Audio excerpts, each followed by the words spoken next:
다 함께 사도신경하심으로 3월 24일 새벽 예배를 하나님께 드리도록 하겠습니다. 전능하사 천지를 만드신 하나님 아버지를 내가 믿사오며 그 외아들 우리 주 예수 그리스도를 믿사오니 이는 성령으로 잉태하사 동정녀 마리아에게 나시고 본디오 빌라도에게 고난을 받으사 십자가에 못 박혀 죽으시고 장사한 지 사흘 만에 죽은 자 가운데서 다시 살아나시며 하늘에 오르사 전능하신 하나님 우편에 앉아 계시다가 저리로서 산자와 죽은 자를 심판하러 오시리라. 성령을 믿사오며 거룩한 공예와 성도가 서로 교통하는 것과 죄를 사하여 주시는 것과 몸이 다시 사는 것과 영원히 사는 것을 믿사옵나이다. 아멘.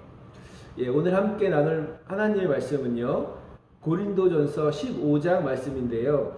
제가 1절부터 8절까지를 봉독해 올리도록 하겠습니다. 형제들아, 내가 너희에게 전한 복음을 너희에게 알게 하노니 이는 너희가 받은 것이요 또 그 가운데 선 것이라. 너희가 만일 내가 전한 그 말을 굳게 지키고 헛되이 믿지 아니하였으면 그로 말미암아 구원을 받으리라. 내가 받은 것을 먼저 너희에게 전하였노니 이는 성경에서 그리스도께서 우리 죄를 위하여 죽으시고 장사 지낸 바 되셨다가 성경대로 사흘 만에 다시 살아나사 게바에게 보이시고 후에 12 제자에게와 그 후에 500여 형제에게 일시에 보이셨나니 그 중에 지금까지 대다수는 살아있고 어떤 사람은 잠들었으며 그 후에 야고보에게 보이셨으며 그 후에 모든 사도에게와 맨 나중에 만삭되지 못하여 난 자 같은 내게도 보이셨느니라. 나는 사도 중에 가장 작은 자라. 나는 하나님의 교회를 박해하였으므로 사도라 칭함받기를 감당하지 못할 자니라. 그러나 여기까지 읽겠습니다. 이제 고린도전서도요, 이제 거의 후반부로 다가오고 있는데요. 이제 바울은요, 고린도전서를 마무리하면서 다시금 복음을 확증하는 내용으로 마무리를 하고 있습니다. 이 복음은요, 바울이 새롭게 전하는 복음이 아니라 전에 고린도 교회에서 줄기차게 고린도 사람들에게 이야기했던 바로 그 복음이었습니다. 15장 1절을 제가 봉독해 올리겠습니다. 형제들아, 내가 너희에게 전한 복음을 너희에게 알게 하노니 이는 너희가 받은 것이요 또 그 가운데 선 것이라. 이 복음의 핵심이 무엇이겠습니까? 바로 예수 그리스도의 죽으심과 부활하심이라는 것입니다. 3절과 4절을 봉독해 올릴게요. 내가 받은 것을 먼저 너희에게 전하였노니 이는 성경대로 그리스도께서 우리 죄를 위하여 죽으시고 장사 지낸 바 되셨다가 성경대로 사흘 만에 다시 살아나사. 아멘. 그런데요, 이 고린도 교인들 중에서는요, 예수님의 부활을 도무지 믿지 못하겠다고 하는 이런 부류들도 있었던 것 같습니다. 아마도 이 사도계인들이 가르침을 받은 고린도 교인들이 아닌가 싶은데요. 왜냐하면요, 이 사도계인들은요, 죽은 자의 부활을 믿지 않기 때문에 종종 바리새인들과 논쟁의 대상이 되곤 했던 그런 부류이기 때문에 그렇습니다. 바울은요, 예수님의 부활을 증명하기 위해서 예수님의 부활을 목격한 사람들과 또 제자들의 이름을 나열하고 있습니다. 유대 사람들은요, 이 두세 사람의 증인으로 그 사람의 증언을 사실로 인정하는 그런 율법을 가지고 있습니다. 바울은요, 이 두세 사람은커녕 수많은 사람들, 이 증인들의 이름을 열거하고 자신도 부활하신 예수님을 만났다라고 이렇게 증거함으로써 예수님의 부활이 진정한 사실임을 증명하고 있는 것입니다. 7절과 8절을 제가 봉독해 올리겠습니다. 그 후에 야고보에게 보이셨으며 그 후에 모든 사도에게와 맨 마중에 만삭되지 못하여 난 자 같은 내게도 보이셨느니라. 아멘. 이후 바울은요, 예수님의 부활을 논증적으로 증명하고 있는데요. 그는 이 만약이라고 하는 이 가정법을 사용해서 주장을 펼쳐나가고 있는데 총 6번에 걸쳐서 만약이라고 하는 단어를 사용하고 있습니다. 13절, 14절, 15절, 16절, 17절, 19절인데요. 17절에는 만약이란 단어가 없지만 이 16절에 있는 이 만일이라고 하는 단어를 같이 쓰고 있는 것으로 보입니다. 이것은요, 이 만약이라고 하는 그 가정은요, 만약 그리스도께서 부활하지 않으셨다면 이라고 하여 믿는 자의 믿음이 헛것이다 라고 이렇게 주장을 합니다. 대표적인 말씀으로 17절 말씀 한번 제가 공독해 올리겠습니다.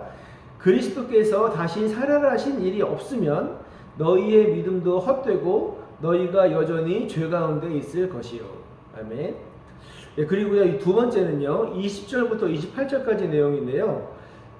반대로 만일 그리스도께서 다시 살아나셨다면 이라는 주제로 말하면서 부활하신 예수님을 믿는 자들의 이 신앙의 결과를 또한 논증적으로 이어가고 있습니다. 이 바울의 그 이야기를 결론적으로 말하면 예수님의 부활을 믿는 사람들은 예수님처럼 모든 믿는 사람들이 영생을 얻는다라고 하는 것입니다. 22절 말씀을 제가 봉독해 올리도록 하겠습니다. 아담 안에서 모든 사람이 죽은 것 같이 그리스도 안에서 모든 사람이 삶을 얻으리라. 아멘. 여러분은 예수님을 믿으십니까? 그 예수님을 어떤 분으로 알고 믿고 계십니까?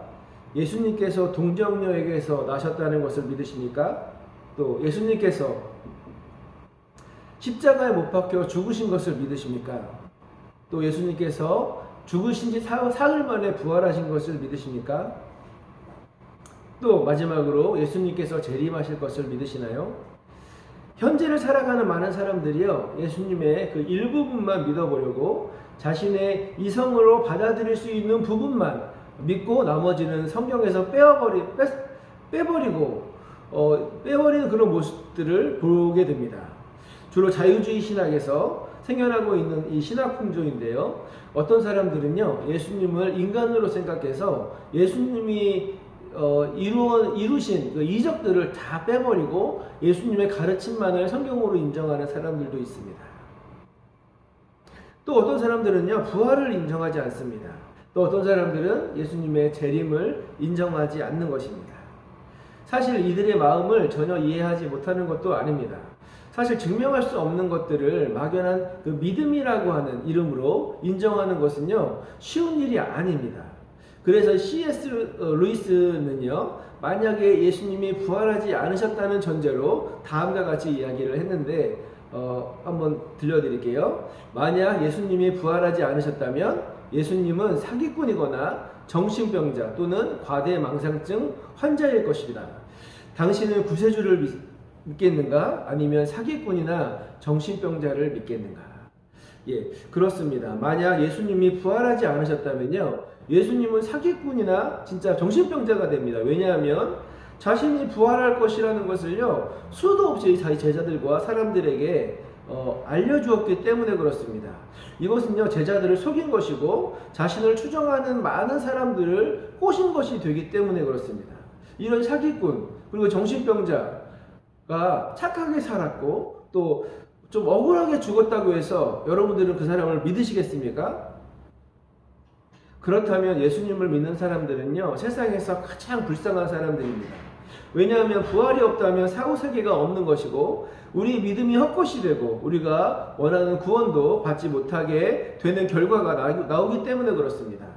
우리는 예수님의 일부분만 믿는 것이 아니라 성경에서 나오는 예수님의 구약에서의 모습, 그리고 동정녀 마리아에게서 태어나신 모습, 그리고 인간처럼 자라나시는 모습, 3년간의 사역, 그리고 고난을 받으시고 십자가에 못 박혀 죽으시고 또 부활하시고 승천하시고 또 이 땅에 재림하실 것까지 이 모든 것을 믿는 것입니다. 이 모든 과정을 온전히 이루신 분이어야 우리의 구원이 우리를 구원하실 진정한 구원자가 되시기 때문에 그렇습니다. 이 부활이 없다고 하는 이 제한적 종말론을 믿는 사람들과 부활을 믿는 우리 그리스도인은요, 삶을 대하는 태도부터가 다릅니다. 우리는 어떻습니까? 우리는 비록 현재의 삶이 좀 힘들고 어렵다 할지라도 영원한 생명을 기대하며 그것을 인내로 받아들이고 이겨낼 수 있습니다. 하나님께서 갚아주실 것을 기대하며 현실을 이겨내는 것입니다. 그러나 영생이 없다고 생각하는 사람들은 어떻습니까? 어차피 끝나는 인생 그냥 즐기며 살자고 자신의 쾌락을 추구하며 살아가는 것입니다. 15장 32절을 봉독해 올릴게요. 내가 사람의 방법으로 에베소에서 맹수와 더불어 싸웠다면 내게 무슨 유익이 있으리요? 죽은 자가 다시 살아나지 못한다면 내일 죽을 터이니 먹고 마시자 하리라. 아멘. 예. 바울은요 고린도 교인들에게 부활을 끝까지 붙잡으며 살아가기를 권면하고, 부활이 없다고 말하는 이 사두개인들이 잘못된 가르침이나 이방 종교의 유혹에 빠져들지 말고 흔들리지 말 것을 당부하면서 15장 말씀을 마무리하고 있습니다. 우리 58절 말씀을요 같이 읽으며 오늘 말씀을 마치도록 하겠습니다. 시작. 그러므로 내 사랑하는 형제들아, 견실하며 흔들리지 말며 항상 주의 일에 더욱 힘쓰는 자들이 되라. 이는 너희 수고가 주 안에서 헛되지 않은 줄 알미라. 아멘. 예, 우리의 신앙을 잘 못하게 하는 것들이 무엇입니까? 이단입니까? 아니면 무신론입니까? 기독교인들이 점차적으로 줄어들고 있는 이 현 시점에서 신앙인으로서 어떠한 모습으로 살아가야 하겠습니까? 하나님의 말씀을 든든히 붙잡고 흔들리지 않으며 주의 일에 더욱 힘쓰는 주의 일꾼이 되시기를 주님의 이름으로 축원합니다. 왜냐하면 우리들의 수고가 주 안에서 헛되지 않은 것을 하나님 아버지께서 알아주시기 때문에 그렇습니다. 기도하겠습니다. 사랑의 아버지 하나님 감사드립니다. 고린도 교회에서 사람들이 부활이 없다고 말하고 하는 사람들을 향해서 흔들리지 말라고 이야기했던 이 바울의 권면을 우리가 온전히 받아들일 수 있도록 인도하여 주시옵소서. 이 지금 세상에서 자유주의 신학과 또 무신론과 또 기독교를 거부하려고 하는 많은 그런 시선들을 향해서 우리가 단호하게 신앙을 지키며 믿음을 지키고 또 세상을 향하여 그리스도는 정말 참 진리다라고 하는 것을 외칠 수 있는 그런 믿음의 우리 크리스찬들이 되어질 수 있도록 주님 도우시고 역사하여 주시기를 간절히 바라옵고납니다. 이 시간 주의 전에 나와서 기도하는 성도의 기도를 들어주시고 또 있는 처소에서 하나님께 간구하는 그런 기도를 주님 들어주셔서 오늘 하루 살아갈 때 우리 굳건한 믿음을 지키며 살아갈 수 있는 우리 귀한 왕성가족 성도들이 되어질 수 있도록 주여 인도하시고 역사하여 주시옵소서. 예수님의 이름으로 기도드렸습니다. 아멘. 주기도문 하시고 중보기도 나누도록 하겠습니다. 하늘에 계신 우리 아버지여, 이름이 거룩히 여김을 받으시오며 나라에 임하옵시며 뜻이 하늘에서 이룬 것 같이 땅에서도 이루어지이다. 오늘날 우리에게 일용할 양식을 주옵시고 우리가 우리에게 죄지은 자를 사하여 준 것 같이 우리의 죄를 사하여 주옵시고 우리를 시험에 들게 하지 마옵시고 다만 악에서 구하옵소서. 대개 나라와 권세와 영광이 아버지께 영원히 있사옵나이다. 아멘. 예, 먼저는요, 우리가 살아가는 순간순간마다 우리를 유혹하는 것들에 대해서 단호하게 거부하고 흔들리지 않는 믿음을 허락해달라고 기도했으면 좋겠습니다. 우리 교회를 위해서 기도하겠습니다. 이 담임 목사님과 사모님의 사역을 위해서 기도하시고 영육간의 강건함을 달라고 기도하시고 일정 가운데 함께 해달라고 기도해 주시기 바랍니다. 임직식 투표가 은혜 가운데 잘 마무리 되게 해주신 하나님께 감사하시고 또 앞으로의 교육과 또 임직식까지 하나님께서 함께해 주셔서 이 임직식이 우리 왕성교회의 큰 축제의 날이 될 수 있게 해달라고 기도하시고 또 이 임직된 이 헌신된 사람들로 인하여서 우리 왕성교회가 다시 한번 부흥하는 시간 되게 해달라고 기도하겠습니다. 코로나로부터 안전하게 지켜달라고 기도하시고 백신이 부작용이 없게 해달라고 기도하시고 우리 왕성교회 뿐만 아니라 모든 예배가 회복되고 모든 성도가 예배의 자리로 나와 함께 하나님께 영광 돌리는 때가 속히 오도록 함께 기도해 주십시오. 다음 세대 예배의 부흥을 위해서 기도해 주시고요. 특별히 청년부 수련회가 진행되는 가운데 있습니다. 우리 많은 청년들이 나와서 은혜 받고 또 회복되어지고 또 부흥되어지는 그런 귀한 시간 되게 해달라고 기도 부탁드리겠습니다. 특별히 몸이 아픈 지체를 위해서 기도 부탁드립니다. 경제적으로 어려움을 겪는 지체들을 위해서 중보해 주셨으면 좋겠습니다. 마지막으로 개인의 기도 제목을 놓고 기도하시며 오늘 새벽 예배를 마치도록 하겠습니다. 다 함께 기도하시겠습니다.